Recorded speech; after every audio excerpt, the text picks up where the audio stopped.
கள்ளக்குறிச்சியில் கள்ளச்சாராயம் குடித்து 40 பேர் பரிதாபமா செத்து போயிருக்கிறாங்க. 110 பேர் ஹாஸ்பிட்டல்ல உயிருக்கு போராடிக்கிட்டு இருக்கிறாங்க. பலியானோர் எண்ணிக்கை 100ஐ தொட்டு விடுமான்னு எல்லோரும் அச்சத்துல இருக்கிறாங்க. இதுக்கு நடுவுல இல்ல அவங்க கள்ளச்சாராயத்துல சாகல, வாந்தி பேதியால செத்தாங்கன்னு மாவட்ட கலெக்டர் சொல்லி இருக்கிறாரு. மாற்று மருந்து விஷமுறிவு மருந்தாவது கைவசம் இருக்கான்னு எதிர்கட்சி தலைவர் கேள்வி கேட்கிறாரு.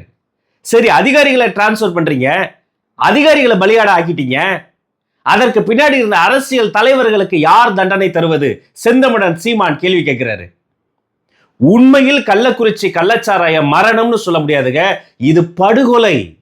அலட்சியத்தால் அரசாங்கமே நிகழ்த்தி இருக்கக்கூடிய அநியாயமான ஒரு கொடுமை இது. இந்த கள்ளக்குறிச்சி கள்ளச்சாராய சாவுகள் பத்தி தான் இன்னைக்கு நம்ம டீடைல்டா டீப் டைவ் பண்ணி எல்லோருக்கும் புரியும்படி பேச போறோம். அதற்கு முன்பு நீங்க என்ன நினைக்கிறீங்க? இந்த கள்ளச்சாராய சாவுகளுக்கு காரணம் யார்? கமெண்ட்ஸ்ல உங்க கருத்துக்களை பதிவு பண்ணுங்க. இந்த சம்பவம் நடந்திருக்கிற இடம் கள்ளக்குறிச்சி உள்ளார கருணாபுரம்னு ஒரு கிராமங்க. பேர்ல தான் கருணை இருக்கு. இந்த சம்பவத்தை பார்த்த பிறகு உண்மையிலேயே மனிதர்களுக்கு மனசாட்சி இருக்கான ஒரு கேள்வி வருது. கருணாபுரம் என்ன குக்கிராமமா, மலையடிவாரகாரமா? இல்ல, அங்க பேருந்து நிலையம் இருக்கு, போலீஸ் போகவே முடியாதா, போலீஸ் ஸ்டேஷனே இருக்கு. சம்பவம் நடந்த இடத்துக்கு பக்கத்துல நீதிமன்ற வளாகம் இருக்கு. அப்படிப்பட்ட ஊருக்குள்ளார பணத்தாசை பிடிச்ச, பணவெறி பிடிச்ச சில மனித மிருகங்கள், கள்ளச்சாராய வியாபாரிகள் போலீஸ்க்கு காசை கொடுத்து, பொலிட்டீஷியன்ஸ்க்கு காசை கொடுத்து இந்த கள்ளச்சாராய வியாபாரத்தை பண்ணியிருக்கிறாங்க. வீட்டுக்கு வீடு ஹோம் டெலிவரி பண்ணியிருக்கான்.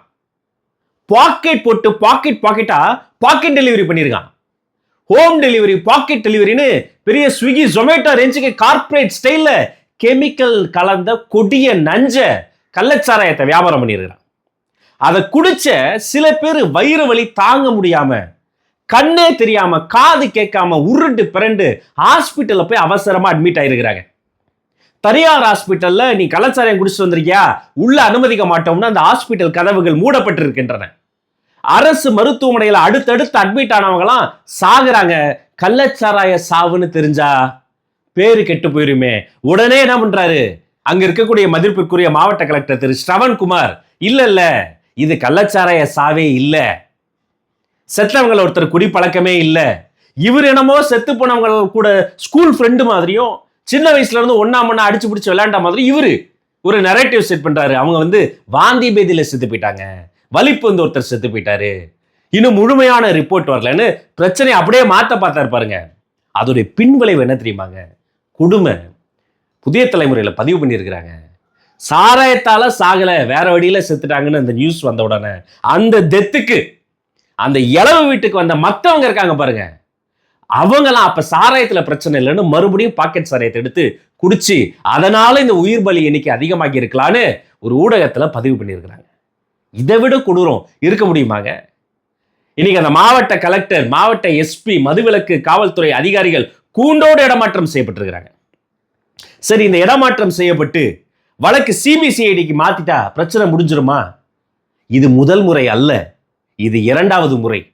போன வருஷம் 2023 இதே விழுப்புரம் மாவட்டம் இதே மரக்காணத்துல கொத்து கொத்தா கள்ளச்சாராயம் குடித்து மக்கள் செத்து போனார்கள். அப்போதும் அதிகாரிகள் இடமாற்றம் நடந்தது. சிபிசிஐடி நாங்க, அது என்ன அமெரிக்க புலனாய்வு அமைப்பு, அதுவும் மாநில அரசு கீழே தானே வருது. புரியலையே, பிரச்சனை அதோட முடியலையா? அப்ப பிரச்சனையின் வேர் இங்க இல்ல.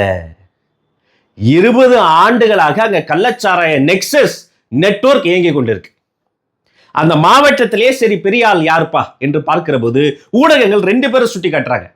ஒன்னு மாண்புமிகு சட்டமன்ற உறுப்பினர் மிஸ்டர் உதயசூரியன், இன்னொருத்தர் மிஸ்டர் கார்த்திகேயன். 2 பேருமே திமுகவினுடைய மாண்புமிகு சட்டமன்ற உறுப்பினர்கள். அவங்கள தாண்டி, அவங்கள மீறி அங்க யாரும் பெருசா எதுவும் பண்ணிட முடியாது. இவங்க தான் பெரிய கை, பெரிய ஆளுமைகள்.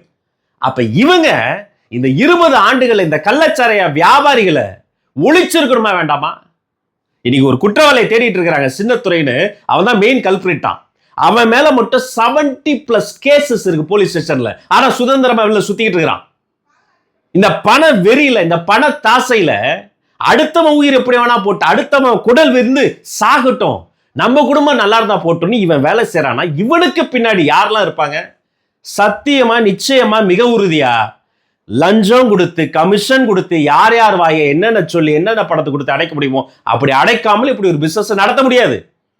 கள்ளச்சாராயம் காய்ச்சுவது என்பது அவருக்கு ஒரு குறைந்தபட்ச ஒரு ஆலை மாதிரி ஒரு செட்டப் வேணும், வாசம் வரும், மாட்டிக்கூடாது, ரிமோட் ஏரியா வேணும், அங்கிருந்து ஒரு இடத்துக்கு நகர்த்தி வரணும், லாஜிஸ்டிக்ஸ் வேணும், மேன் பவர் வேணும், குடத்துக்குள்ளார பொட்டலம் போட்டு வைக்கிறதுக்கு ஒருத்தர் வேணும், வெண்டார் வேணும், கடைசியில் அதை போய் விற்கிறதுக்கு ஒரு குரூப் வேணும். இவ்வளோ பெரிய ப்ராசஸ்ல ஒரு இடத்துல கூட போலீஸ் கண்டுபிடிக்கல, ஒரு இடத்துல கூட அதிகாரிகள் கண்டுபிடிக்கல, ஒரு இடத்துல கூட யாருக்குமே சந்தேகம் வரல. 20 ஆண்டுகளாக இந்த நெக்ஸஸ் எப்படி வேலை செஞ்சுக்கிட்டே இருக்கு. பிடிச்சி ஜெயில போட்டாலும் 70 கேஸ் போட்டாலும் எப்படி வெளியில சுத்த முடியுது அவங்களால? அப்ப பிரச்சனையினுடைய ரூட் வேர் இங்க இல்ல, வெறும் அதிகாரிகளை டிரான்ஸ்பர் பண்றது இல்ல, அதையும் தாண்டி உள்ள ஆழமா இதுல கமிஷன் வாங்கின ஒவ்வொருத்தருக்கிட்டே இருக்குங்க. இந்த பிரச்சனையிலையும் இதற்கும் சில பேர் முட்டு கொடுக்குறாங்க. நீ கொழுப்பெடுத்து போய் சாராயம் வாங்கி குடிச்சா செத்தா சாவட்ட விடுங்க அப்படின்னு சில பேர்லாம் கமெண்ட்ஸ் போடுறாங்க. சாராயம் குடிக்கிறவங்களாம் கொழுப்படுத்தவனா? அப்புறம் ஊருக்கு ஊரு டாஸ்மாக் வச்சு எல்லாரையும் குடிக்க சொல்லிக்கிட்டு இருக்கீங்க. அப்ப கொழுப்படுத்தவன் காசு எதுக்கு நமக்கு? 2 வாரம் முன்னாடி நியூஸ்ல பார்த்தனே, கடலூர்ல டாஸ்மாக்ல வியாபாரம் சரியா நடக்கலையா. ஐயோ, உடனே பதறிட்டாங்க அதிகாரிகள்லாம். போடு, செக் போஸ்ட போடு, பாண்டிச்சேரியில இருந்தே சரக்கு ஏதாவது வாங்கிட்டு வந்து கடத்துறா பாரு. நம்ம கடலூர்ல இல்லப்பா வியாபாரம் பண்ணோம், கல்லாப்பட்டியில காசு வரலையே, கடலூருக்கும் பாண்டிச்சேரிக்கு நடுவுல செக்கிங். அப்ப கொழுப்படுத்தவன் காசு தெரியலையா? குடிக்கிறவன் கொழுப்படுத்தவனா? அந்த குடியை விற்கிறவன் யாரு? எப்படி இந்த பிரச்சனையில கூட மனசாட்சி இல்லாம முட்டு கொடுக்குறாங்கன்னு எனக்கு புரியலைங்க. செய்தி சேனலை பார்க்கும்போது வேதனையா இருக்கு. ஒரே இரவில் 40 பெண்கள் இளம் விதவை ஆயிட்டாங்க. ஒரு இரவில் அத்தனை வீட்டு குழந்தைகள் அனாதை ஆயிட்டாங்க. ஒரே இரவில் அத்தனை குடும்பங்கள் நடுரோட்டுக்கு வந்துட்டாங்க. இது கள்ளச்சாராய மரணம் இல்லைங்க, ஒரு அலட்சியத்தால் நடந்திருக்கக்கூடிய படுகொலைங்க. ஒரு நேச்சுரல் டிசாஸ்டர், சுனாமி, பூகம்பம், அதுல அப்பா அம்மா செத்து போயிட்டாங்கனால அந்த குழந்தைங்க ஆடி போயிடுது. மேட்மேட் டிசாஸ்டர். அந்த அப்பாக்கள் இல்லாத குழந்தைங்க என்ன பண்ணுவாங்க? பார்க்க வேதனையா இருக்கு. பிணத்துக்கு பக்கத்துல அந்த சின்ன தம்பி படத்துல மனோரமா ஆட்சிக்கு ஒரு கொடுமையை பண்ணுவாங்களா, அது மாதிரி இந்த வயசான அம்மாவெல்லாம் கை நிறைய வளையல் போட்டு பூ வச்சுக்கிட்டு போட்டு வச்சு இன்னும் கொஞ்ச நேரத்துல அது அந்த விதவை கோலத்துக்கு மாற போறதுக்காக அந்த ஒரு கோலத்துல நின்று வயிற்றுலையும் வாயிலையும் அடிச்சுக்கிட்டு அழுகுறாங்க. பார்ப்பதற்கே வேதனையாக இருக்கிறது. உலக சுகாதார ஆராய்ச்சி நிறுவனம் சொல்லுது, இந்த கொடிய சாராயம் இருக்கு பாருங்க, இது 11 வகையான உயிர்கொல்லிகளை ஏற்படுத்தக்கூடிய ஆபத்து உள்ளது. குடல் சாவான், லிவர் ஃபெயிலியர் ஆகி சாவான், கிட்னி போய் சாவான், ஜாண்டிஸ் சாவான். இப்படி 11 உயிர்கொல்லிகளை ஏற்படுத்தக்கூடிய கொடிய சாராயத்தை இங்க கள்ளச்சாராயம் என்ற பேர்ல, மெத்தனால் பேர்ல விற்கிறான். நான் கேட்கிறேன், மெத்தனால் என்ன மரத்துல பறிக்கிற பொருளா? கடை சரக்கா? அப்படி போற வழியில கடற்கரையில எடுத்துடலாமா? நீங்களோ நானும் போய் மெத்தனால் வாங்க முடியுமாங்க? அது லைசன்ஸ் வேணும், ஆலை வச்சிருக்கணும், ஹாஸ்பிட்டல் வச்சிருக்கணும், அதிகாரியா இருக்கணும், அரசியல்வாதியா இருக்கணும். அப்பதான் இந்த மெத்தனால்ங்கிறத பல்வேறு ப்ராசஸ்க்கு பிறகு வாங்க முடியும். எப்படி வந்துச்சு இந்த மெத்தனால்? இந்த கள்ளச்சாராய வியாபாரிகள் கையில 20 வருஷமா மெத்தனால் எப்படி புழங்குது? எப்படி இவங்க ஆம்பளை பொம்பளை சேர்ந்து இதை விற்கிறாங்க? இந்த கேள்விக்கு யார் பதில் சொல்ல போறது? செத்து போன குடும்பங்களுக்கு துயர் துடைப்பு நிதி, நிவாரண நிதி கொடுத்துக்கிட்டே இருக்கிறோம்.